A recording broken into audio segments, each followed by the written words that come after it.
this is Pam with New Directions. I have a quality measure tracker for long stay quality measures or your long-term care residents. I'll give you an overview of the sheet here. So this blue area here is all of those QMs that do not have a look back, meaning that if you triggered in one assessment and then your next MDS assessment doesn't trigger, then that goes away. You will no longer trigger. These areas here in green have a look back assessment, meaning they stay on your MDS for a while and it looks back to a certain time frame. All these items that are in red are your 5-star quality measures. So you have some over here. Okay, this section here is estimated facility percents. So for Foley catheter here, this is the amount of residents that triggered. This is potential residents or everybody that could potentially trigger, and this is a facility estimate. Now, these numbers do not take into account any exclusions or hospice residents. There's also covariates. It gets a little bit detailed and complicated. So these are all actual estimates. You are going to probably see these numbers actually lower because of the exclusions and covariates. But this just kind of gives you an idea of where you might be at. So over here we have your resident names and you have your ARD dates. So if we're going to put one for Mary, so right now you can see that we have 19 denominator, 19 residents. If we're going to add a resident, your denominator is going to increase to 20. And then we'll just go ahead and put in her ARD. Of course, we're going to be in the first quarter here. So 220, oh, don't have my numbers on. 225. Okay, so the first one is your Foley catheters. Only document those residents that have a Foley catheter. So if your resident Amy has a Foley catheter and she has a diagnosis of obstructive uropathy, then she's not going to trigger. So go ahead and put yes because she has that diagnosis. So you can see right here we only have 4 residents that triggered and she has a Foley, and now that doesn't trigger. If Sandy has a Foley and she has no diagnosis, we're going to have 5 triggers now. Antipsychotic meds. So if your patient is antipsychotic meds, you're going to want to complete this whether or not they have a diagnosis. So if they have a diagnosis of Tourette's or schizophrenia, you're not going to trigger for your QM. So just put a yes. So right now you only have 2 residents that are triggering. If Sandy does not have a diagnosis of that, but she's on antipsychotic meds, you're going to go ahead and trigger for that. Anti-anxiety meds, hypnotics, same thing. If your resident is on those medications and they have one of these diagnoses, schizophrenia, psychotic disorder, manic depression, you just go ahead and Tourette's, you just go ahead and click on that and they're not going to trigger. If they are on these meds and they do not have a diagnosis, you're going to put no, and then you're going to go ahead and trigger here. So up on these items, there's little information boxes, and it tells you some information about this quality measure. For example, this one talks about the diagnosis is needed to trigger or to not trigger. UTI in the last 30 days. Make sure that you check your facilities criteria on how to code this. Most follow McGreer's. Not everybody that has a bladder infection and is on antibiotics is truly a UTI based on this criteria. So if Bob has a UTI, we're going to put yes because he met criteria. So now we're going to have 2 residents that triggered. Now this goes back to the 30-day look back period. Pressure ulcers, again, if you have a pressure ulcer from M, I believe it's 100, just put yes or no. So now you have 2 residents triggered. If they don't have any pressure ulcers, just leave it blank. This way it can give you an idea of everybody that triggered for that. This really, putting a no doesn't affect anything, so you can just leave it blank. Restraints. In order to code a restraint, it has to be used every single day during your look back period. I would just leave this blank unless you truly are using a restraint. If you are, put yes. Otherwise, just skip to the next question. Move independently worsens. This is coded from the self-performance from G0100E1. It's locomotion on unit. This is the easiest one to monitor and correct. It's definitely usually a coding issue by the STNA. So in order to trigger, you compare your current MDS assessment with the previous. There's no look back, so if you did one 5 days ago, that's the one you're going to compare it to. So if there's a 1 point difference or decline, you're going to go to your trigger for that. So on this particular patient, let's say they were coded a 3 for extensive assist, and there's still a 3 on the previous assessment, they're not going to trigger. So if Jack is coded as a 3 because they did extensive assist and they wheeled him to the bathroom, and on his previous assessment he's coded as a 2, limited assist, he is going to trigger because there is a 1 point difference there. A lot of this is those residents that are in wheelchairs that they're not coding correctly. Most residents are pushed to the dining room or down the hallway or to the bathroom or into the shower, so they need to be coding that correctly. So if someone is coded as a extensive assist, the previous assessment they were a supervision, they're still going to trigger.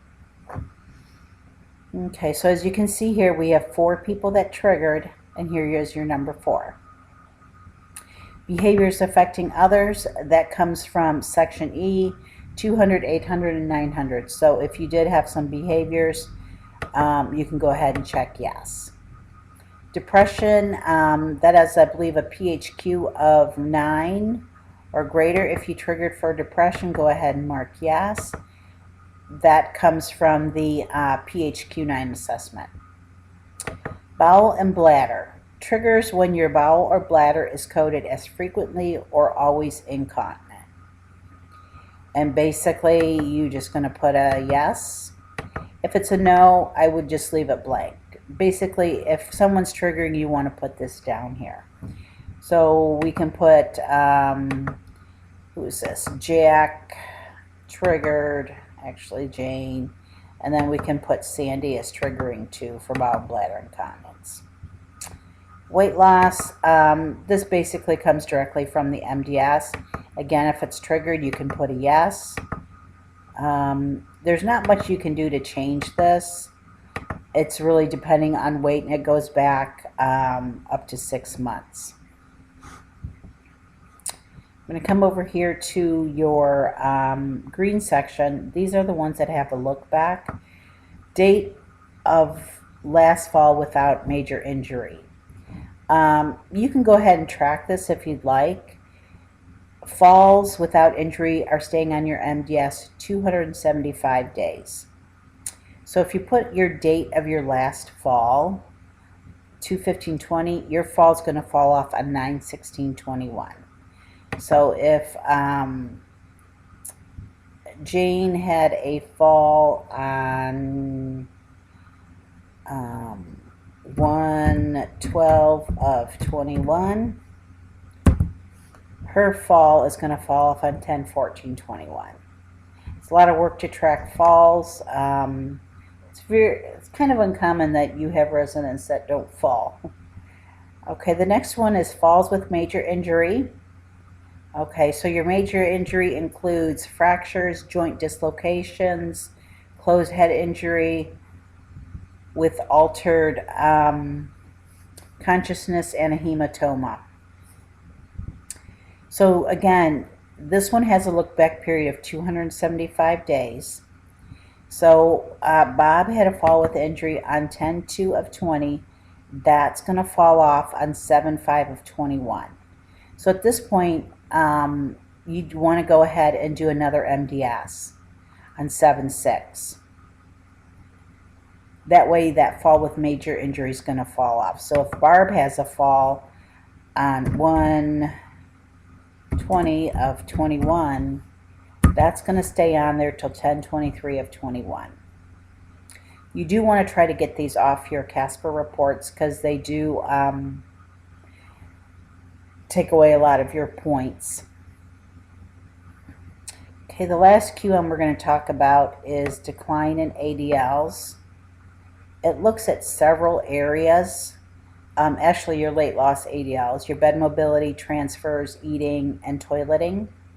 And it has a 46-day look back, meaning it's going to go back 46 days to look at that MDS to see if there's a decline. If you have an MDS, for example, this particular person's look back is 12/6/20. So if you have an MDS dated 12/12 of 20, it's not going to look at that one. It needs to go back to 12/6 or before. So if you have an 11/30 MDS, it's going to go ahead and look at that one for comparison. This date is directly off your ARD date. So let's see, I'll show you this one here. So James' ARD date is 1/22/21.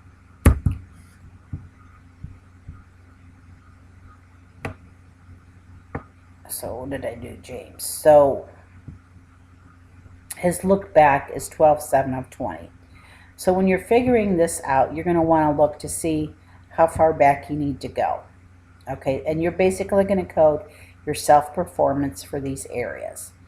Okay, so let's look at Amy. So Amy, current code for bed mobility, she is a 3. She was a 3 before extensive assist. Transfers, she was dependent, and she was dependent on her prior MDS. Eating, she's a limited assist, and she was a 1 before. Okay, and then for toileting, she was a 3 and a 3.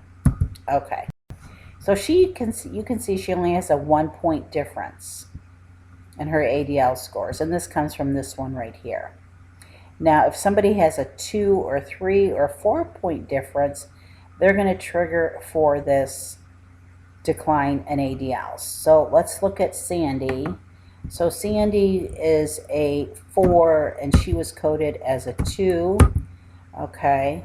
Her transfers are now a 4, and she was only a 3 before. Her eating is a 2, and she was just a setup. Toileting, she was a 4 when previously she was a 3. So she has a 5-point difference in her decline. So she actually triggered.